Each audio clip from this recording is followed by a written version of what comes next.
Contrario a lo que sostiene el gobierno, la situación de derechos humanos en el país es bastante lamentable. Continúan produciéndose los asesinatos, las desapariciones, las agresiones contra los defensores y defensoras de derechos humanos. Continúan asesinándose sindicalistas. El año pasado fueron asesinados 25 sindicalistas. Y salió una estadística reciente que muestra que desde hace unos 25 años en Colombia es donde se han asesinado el 60% de los sindicalistas asesinados en el mundo. Es un triste récord, más triste e irónico que ahora el gobierno mismo pretenda impulsar la candidatura del vicepresidente Angelino Garzón a la Organización Internacional del Trabajo, sabiendo que es el país donde más se matan sindicalistas en el planeta. Eso hace parte de las contradicciones y del cinismo con el que se maneja la política en el país. Si hablamos de los indígenas, más de 100 indígenas fueron asesinados el año pasado y Colombia sigue siendo el país del mundo donde más pueblos nativos, donde más gente perteneciente a pueblos nativos se asesina en el mundo. Y como si esto no fuera suficiente, pues seguimos siendo un país donde la violencia de género en todas sus formas y manifestaciones está creciendo notablemente en los últimos años. La violencia de género es la violencia que ejercemos los hombres contra las mujeres dentro de esa concepción patriarcal de que las mujeres son pertenencia de los hombres. Y esa violencia también se ve en los niños, en las niñas, y todo esto trasluce una grave realidad social que algunos sociólogos llaman la descomposición de las estructuras familiares, sociales, comunitarias, fruto de toda la crisis que desencadenó la violencia de los sectores paramilitares en alianza con los sectores de la clase dominante contra buena parte de la población, que desestabilizaron estructuras comunitarias, organizaciones sociales en el campo, formas tradicionales de vivir, y que llenó a las ciudades de una migración forzada de personas que se han encontrado frente a una realidad hostil, ante la cual han reaccionado de diferentes maneras con tácticas de supervivencia diferentes que incluyen, entre otras, la formación de pandillas, de grupos criminales, porque eso también son tácticas de sobrevivencia de la población. Entonces, el movimiento popular enfrenta ahora un gran dilema. Un pequeño sector sigue creyendo que la salida es por la lucha armada, cuando la realidad política internacional, nacional, prácticamente, como lo dijo el mismo Fidel Castro, ha clausurado la viabilidad de esta salida. Políticamente, la guerrilla marxista en el país está completamente aislada del grueso de la población.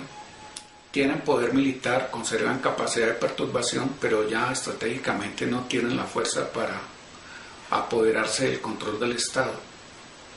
Se impondría, si hubiera lógica y sentido común, una negociación entre las partes, de tal manera que en esa negociación se impulsaran algunas de las reformas sociales que se vienen reclamando. Pero ni los que ahora controlan al Estado sienten la necesidad de hacer ese proceso, ni los que están en las armas tampoco la tienen, porque encuentran que el hecho de estar en la lucha armada y poder sostener todavía algún control territorial y tener unas rentas propias que salen de la minería, del oro, del narcotráfico, etcétera, les da una relativa autonomía. La misma estructura jurídica del Estado, la firma de los tratados con la Corte Penal Internacional, que obligan a castigar todos los delitos de lesa humanidad con cárceles y con grandes periodos de estadía en esas cárceles por parte de los culpables, tampoco es un gran aliciente para que los insurgentes piensen en un proceso de negociación, porque si esa legislación no se cambia, la única salida para ellos sería el estar en las cárceles del Estado de acuerdo a los convenios hechos con la Corte Penal Internacional.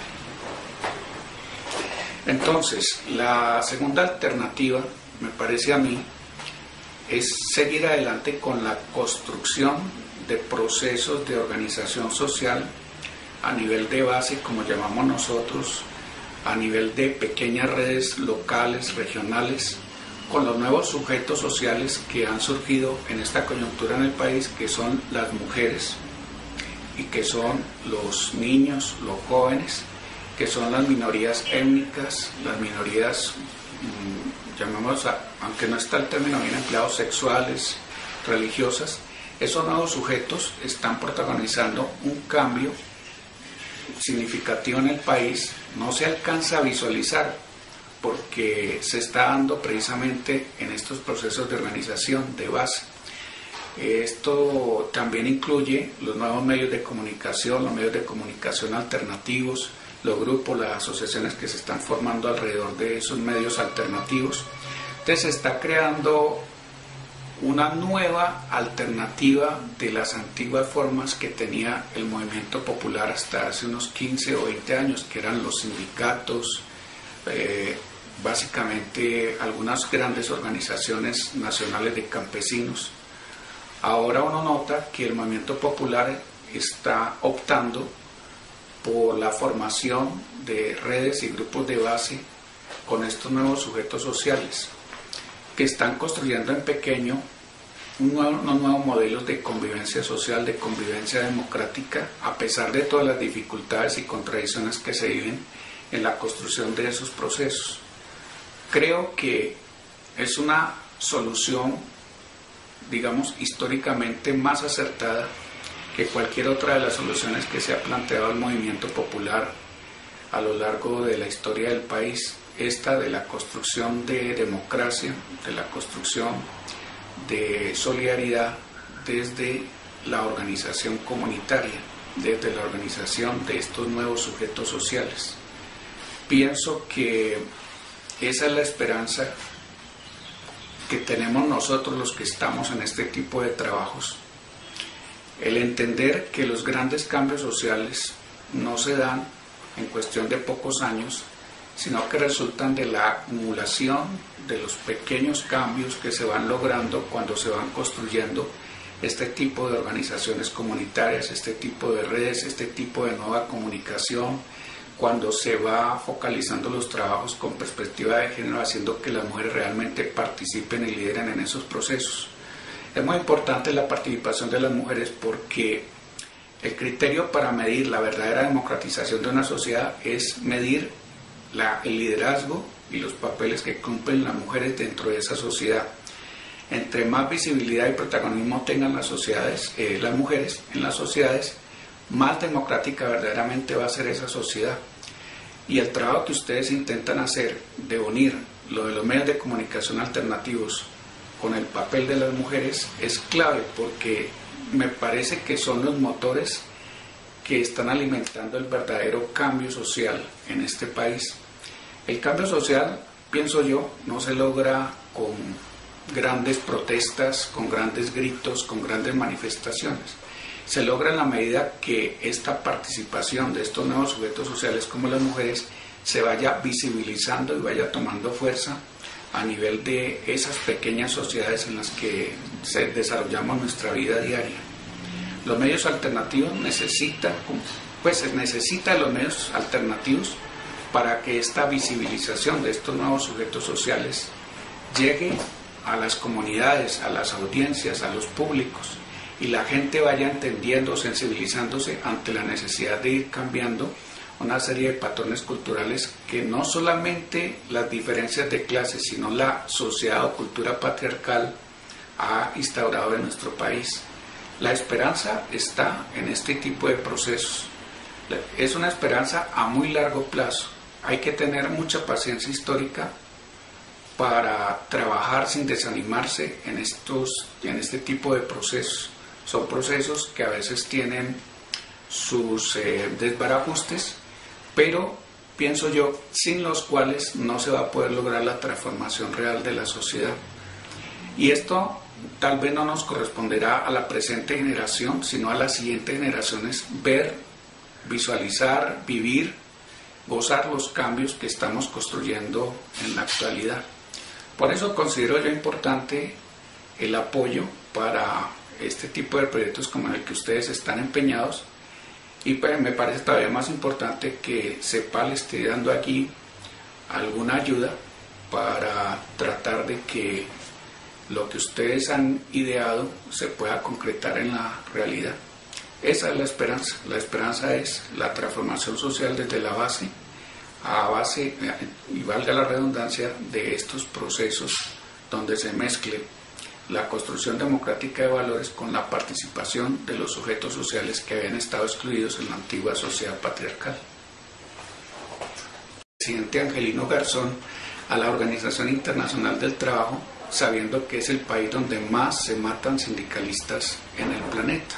Eso hace parte de las contradicciones y del cinismo con el que se maneja la política en el país. Si hablamos de los indígenas, más de 100 indígenas fueron asesinados el año pasado y Colombia sigue siendo el país del mundo donde más pueblo ejercemos los hombres contra las mujeres, dentro de esa concepción patriarcal de que las mujeres son pertenencia de los hombres. Y esa violencia también se ve en los niños, en las niñas, y todo esto trasluce una grave realidad social que algunos sociólogos llaman la descomposición de las estructuras familiares, sociales. Contrario a lo que sostiene el gobierno, la situación de derechos humanos en el país es bastante lamentable. Continúan produciéndose los asesinatos, las desapariciones, las agresiones contra los defensores y defensoras de derechos humanos. Continúan asesinándose sindicalistas. El año pasado fueron asesinados 25 sindicalistas. Y salió una estadística reciente que muestra que desde hace unos 25 años en Colombia es donde se han asesinado el 60% de los sindicalistas asesinados en el mundo. Es un triste récord, más triste e irónico que ahora el gobierno mismo pretenda impulsar la candidatura del vicepresidente de los nativos, donde más gente perteneciente a pueblos nativos se asesina en el mundo.